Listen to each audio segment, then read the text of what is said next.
ويعقوب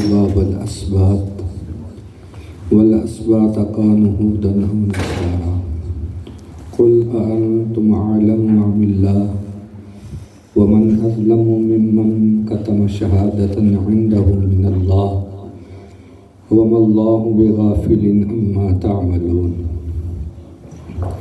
تلك أمة قد خلت لها ما كسبت ولكم ما كسبتم ولا تسألون عما كانوا يعملون صدق اللہ العظیم۔ سورہ بقرہ کی آیت نمبر 139 40 and 41 جو ہے وہ تلاوت کرنے کا شرف حاصل کیا ہے۔ اللہ کی توفیق سے، اس کے کرم سے، اس کے فضل سے پہلا سپارہ آج جو ہے وہ کمپلیٹ ہو گیا ہے،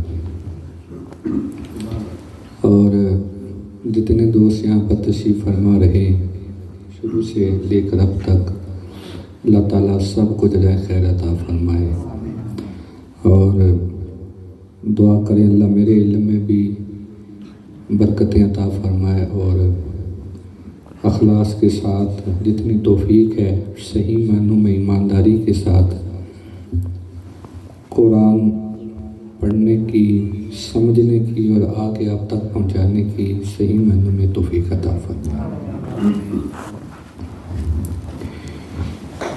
اللہ تعالیٰ نے ارشاد فرمایا آج بھی، چونکہ اہل کتاب کی بات ہو رہی ہے، تو فرمایا ام تقولون ان ابراہیم و اسماعیل، کہ کیا تم کہتے ہو کہ ابراہیم علیہ السلام اور جناب اسماعیل علیہ السلام و اسحاق و یعقوب، حضرت اسحاق علیہ السلام، حضرت یعقوب علیہ السلام، والاسباط كانوا هودا و نصارى، کہ یہ ساری نسلیں، یہ سب یہودی یا عیسائی تھے۔ جو ان کے علماء تھے نا جناب یہود و نصارہ کے، وہ کہتے تھے کہ جو انبیاء ہیں نا وہ یا تو یہودی تھے یا عیسائی تھے، یہ وہ کہتے تھے۔ قل اانتم اعلم ام اللہ، میرے محبوب آپ فرما دیجئے کہ تم زیادہ جانتے ہو اللہ سے، کہ تم اللہ سے زیادہ جو ہے وہ جانتے ہو۔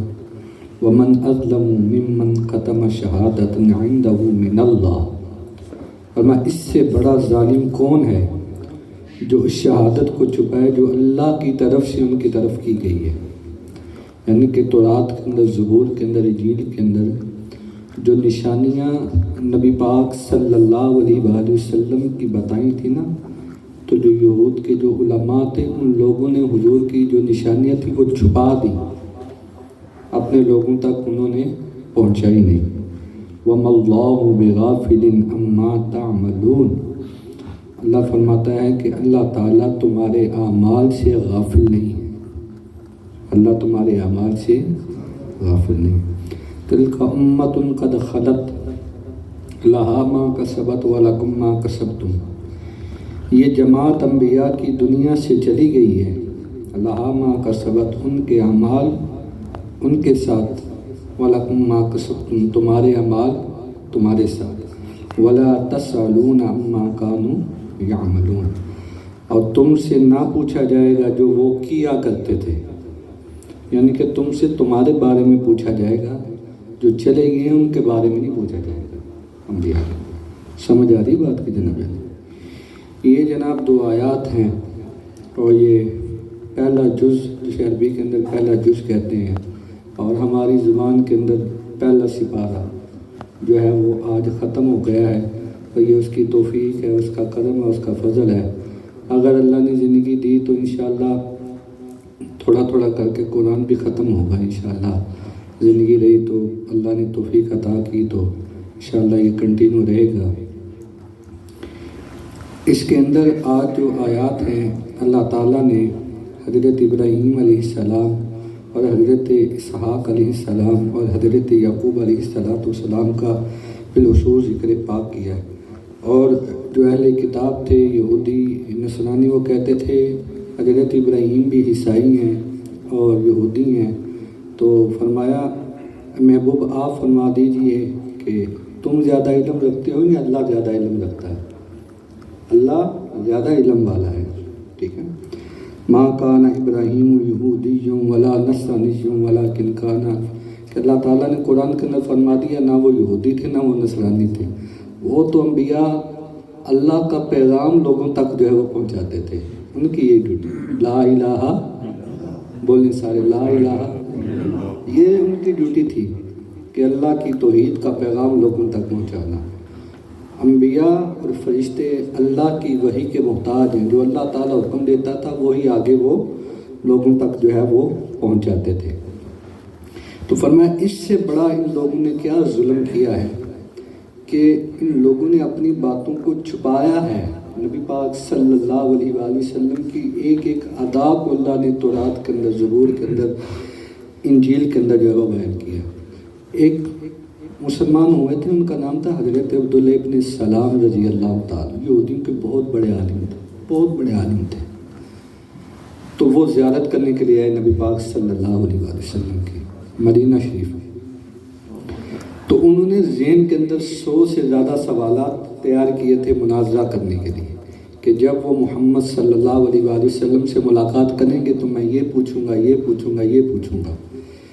تو حضرت عبداللہ ابن سلام فرماتے ہیں جب میں حضور کے پاس گیا تو حضور کا چہرہ مبارک جب میں نے دیکھا نا، نبی اکرم صلی اللہ علیہ وآلہ وسلم کا جب رخ انور دیکھا نا، فرمایا سارا کچھ میں بھول گیا.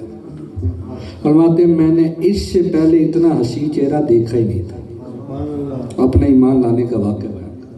حضرت عبداللہ ابن سلام کہتے ہیں جو میں یاد کر کے آیا تھا وہ تو سارا کچھ بھول گیا، سارا کچھ بھول گیا. اور حضور کے قدموں میں آ گیا اور عرض کیا یا رسول اللہ صلی اللہ علیہ وآلہ وسلم. وہ یہودیوں کے تورات کے بہت بڑے عالم تھے. تو انہوں نے حضور کے دست مبارک کے اوپر اسلام کو قبول فرمایا. اور اسلام قبول کرنے کے بعد جب اپنے قبیلے میں واپس گئے تو ان کی بات کی بڑی ویلیو تھی. عالم کی بات شروع سے ہی لوگ مانتے تھے.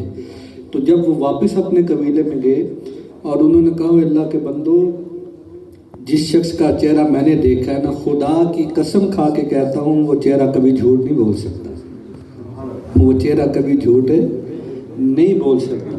تو ان کے کہنے پر پھر پورے قبیلے والوں نے اسلام کو قبول فرمایا، پورے قبیلے والوں. تو فرمایا ومن اظلم ممن کتم شہادت عنده من اللہ. بھائی اللہ نے تو تورات کے اندر، زبور کے اندر، انجیل کے اندر اللہ نے ہمارے نبی پاک صلی اللہ علیہ وآلہ وسلم کی تو ایک ایک ادا کو بیان کیا. تو جو لوگ تھے نا اہل کتاب، جو دنیا دار ہو گئے، ان لوگوں نے جو ہے وہ اس شہادت کو لوگوں سے چھپایا اور حضور سے دور کیا، دین سے جو ہے وہ دور کیا. تو اللہ فرماتا ہے کوئی بات نہیں، وَمَا اللَّهُ بِغَافِلٍ عَمَّا تَعْمَلُونَ. جو کچھ بھی تم کرتے ہو نا اللہ اس سے غافل نہیں ہے. جو تم چلاکیاں کرتے ہو، جو تم دھوکہ دیتے ہو خود کو بھی اور لوگوں کو بھی. خدا کو بندہ تو دھوکہ نہیں نہ دے سکتا. بولے سارے، خدا کو کوئی بندہ دھوکہ دے سکتا ہے؟ بھائی ایک آدمی جنازہ پڑھنے گیا ہے تو عموماً ایسے ہی ہوتا ہے جناب علی، وہ بغیر وضو کے لوگ چلے جاتے ہیں. تو وہ بغیر وضو کے اگر کوئی بندہ جنازہ پڑھتا ہے تو وہ خدا کو دھوکہ نہیں دے رہا، خود کو دھوکہ دے رہا ہے لوگوں کو دکھانے کے لیے، گھر والوں کو. بھائی اللہ کو بندہ دھوکہ نہیں دے سکتا. اللہ کو کوئی بندہ دھوکہ دے سکتا نہیں دے سکتا. ہم دھوکہ خود کو جو ہے وہ بندہ دیتا ہے، خود کے ساتھ بندہ زیادتی کرتا ہے. ایک آدمی بظاہر کہتا ہے میں نے روزہ رکھا ہے اور وہ جناب علی جو ہے وہ پانی پی لے یا کھانا کھا لے اور لوگوں کو پتہ نہ چلے تو کوئی بات نہیں ہے جناب علی. خدا تو دیکھ رہا ہے نا. وہ ہوشیاری کوئی نہیں ہے، وہ تو ظلم ہے اپنے ساتھ. وہ اپنے ساتھ بندہ جو ہے وہ دھوکہ کر رہا ہے. تو فرمایا وَمَا اللَّهُ بِغَافِلٍ عَمَّا تَعْمَلُونَ.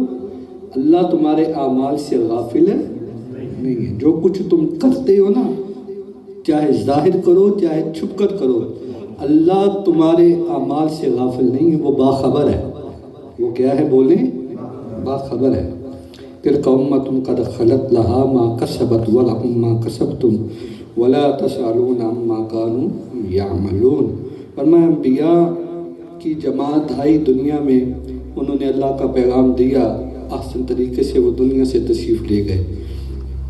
ان کے اعمال ان کے تھے، وَلَكُمْ مَا كَسَبْتُمْ، اور تمہارے لیے تمہارے، وَلَا تَسْأَلُونَ عَمَّا كَانُوا يَعْمَلُونَ۔ تم نے اپنا عقیدہ ٹھیک رکھنا ہے، اپنا ایمان ٹھیک رکھنا ہے۔ قیامت والے دن تم سے تمہارے بارے میں پوچھا جائے گا، بھئی تم کو 70 سال زندگی دی ہے، 60 سال زندگی دی ہے، 50 سال زندگی دی ہے، اس کا حساب دو۔ اس کا نماز پڑھی تھی نہیں پڑھی، ماں باپ کے حقوق ادا کیے تھے کہ نہیں کیے تھے، حقوق العباد ادا کیے تھے یا نہیں کیے تھے، یہ سارے کوشچن جو ہے قیامت والے دن پوچھے جائیں گے۔ کل پرسوں میں نے عرض کیا تھا بھائی، یہ جو ہم نماز پڑھتے ہیں، اعمال کرتے ہیں نا، یہ ساری زندگی بھی بندہ پڑھتا رہے نا تو خدا کی ایک نعمت کا بھی بندہ حق ادا نہیں کر سکتا ہے، ٹھیک ہے؟ کبھی بھی ایک لمحے کے لیے بھی غرور نہیں کرنا عبادات کے اوپر، اعمال کے اوپر۔ قیامت والے دن جس کی بھی بخشش ہوگی اللہ کے فضل سے ہوگی، اللہ کے جس کے اوپر رب کا فضل ہوگا، اس کی رحمت سے، اس کے فضل سے جس کو چاہے گا وہ بخش دے گا، اور جس کی پکڑ ہو گئی وہ پھر پکڑا گیا۔ تو ہم تو جناب علی ویسے ہی وہ حساب دینے کے تو قابل ہی نہیں ہیں، نہ اعمال ہے، نہ میں سونی، نہ گڑ پلے کڑا میں ناز کس گلے، کچھ بھی نہیں ہے ہمارے پاس۔ تو اللہ تعالیٰ بس اپنے حبیب کے صدقے بغیر حساب کے ہی بخشش فرما دے، ٹھیک ہے نا؟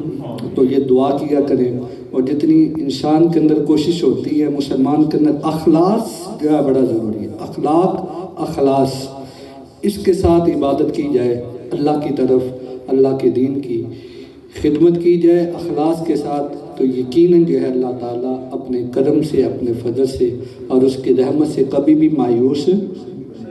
بھی جو ہے وہ مایوس نہیں ہونا، اور دعا کرتے رہنا چاہیے۔ جتنی اللہ نے توفیق دی ہے اچھے کام کریں، نیک کام کریں، اور قیامت والے دن جو اللہ نے ہمیں زندگی دی ہے اس کے بارے میں جو ہے وہ قیامت والے دن پوچھا جائے گا۔ تیاری کرنی چاہیے اور اللہ کی حضور توبہ کرنی چاہیے، استغفار کرنی چاہیے۔ اللہ آپ تمام دوستوں کو جزا دے، آپ بیٹھتے ہیں سنتے ہیں، اللہ ہم سب کو قرآن سے جڑ کر قرآن سمجھنے کی اور مجھے اچھے طریقے سے سمجھانے کی توفیق عطا فرمائے۔ وَمَا لِيَ إِلَّا الْبَلَاغُ۔ اللہم صلی علی سیدنا و مولانا محمد وعلی آل سیدنا و مولانا محمد وبارک وسلم وسلم۔ یا الہی ہم سب کو قرآن کا نور عطا فرما، قرآن کا فہم عطا فرما۔ جتنے دوست بزرگ یا الہی تیری رضا کے لیے درس قرآن میں بیٹھتے ہیں، سنتے ہیں، سمجھتے ہیں، مولا سب کا بیٹھنا سننا سب اپنی بارگاہ میں قبول فرما۔ جتنے دوست یہاں پر تشریف فرمائے مولا سب کے سینوں کو قرآن کے نور سے یا الہی بہرمند فرما، کشادہ فرما۔ ہر ساتھی کو علم، قرآن کا علم عطا فرما، قرآن کا فہم عطا فرما۔ ہم سب کو قرآن پڑھنے کی، سمجھنے کی اور اس پر عمل کرنے کی توفیق عطا فرما۔ مولا بتقاضۂ بشریت اگر کوئی غلطی کوتاہی ہو جائے پڑھنے میں، پڑھانے میں، سمجھانے میں، مولا درگزر فرمانا۔ آسان طریقے سے ہم سب کو قرآن پڑھنے کی توفیق عطا فرمانا۔ یا الہی تو بڑا غفور و رحیم ہے، ہم سب کے صغیرہ کبیرہ گناہ معاف فرمانا، ہم سب کے صغیرہ کبیرہ گناہ معاف فرمانا۔ یا الہی ہم سب کو اخلاص کے ساتھ اپنی عبادت کی توفیق عطا فرمانا۔ مولا آخرت والے معاملے میں آسانی پیدا فرمانا، ہم سب کی بے حساب مغفرت فرمانا، بخشش فرمانا۔ جو مسلمان چلے گئے ہیں ان کی بھی بخشش فرمانا۔ مولا تو بڑا ہی غفور و رحیم ہے، تو بڑا ہی غفور و رحیم، تو بڑا ہی غفور و رحیم۔ ہم بڑے گندے ہیں، گناہگار ہیں، یا الہی اپنی رحمت سے، اپنے فضل سے، اپنے کرم سے دین دنیا کی بھلائیاں نصیب فرمانا۔ جو بیمار ہیں انہیں شفا عطا فرمانا، جو پریشان ہیں ان کی پریشانی کو دور فرمانا۔ لا الہ الا انت سبحانک انی کنت من الظالمین۔ صلی اللہ تعالی علی رسولہ خیر خلق محمد۔